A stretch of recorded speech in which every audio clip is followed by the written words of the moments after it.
छोड़ी न कलाई सैया बड़ा लाज लागे, कुछ देर रुकी ना सांस मोरा जागे। छोड़ी न कलाई सैया बड़ा लाज लागे, कुछ देर रुकी ना सांस मोरा जागे। एक बार घुघटा उठाई हो ए जी पहले दिया बुताई हो, फिर से जिया पे आई हो।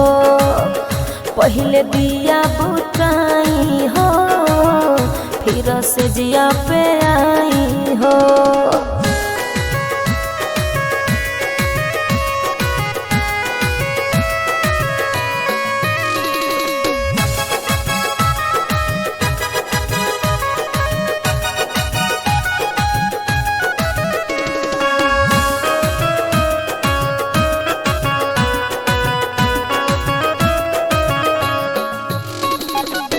थोड़ा बर्दाश्त करी बाटे पूरा रात हो, कहे खोखुआइल बड़ो धइले लो हाथ हो।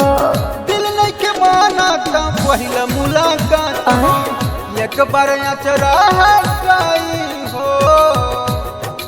ए जी पहले दिया बुताई हो, फिर से जिया पयाई हो। पहले दिया बुताई हो, फिर से जिया पे आई हो।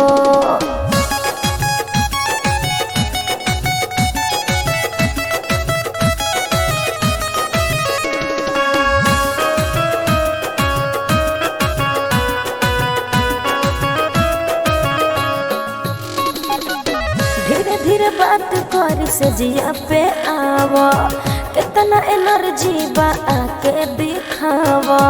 पतमल रानी जी साड़ी खसकावा, हमरे गोदिया में आवा हो। अरे सुनी तो पहले दिया बुताई हो, फिर से जिया पयाई हो। पहले दिया बुताई हो, फिर से जिया पे आई हो।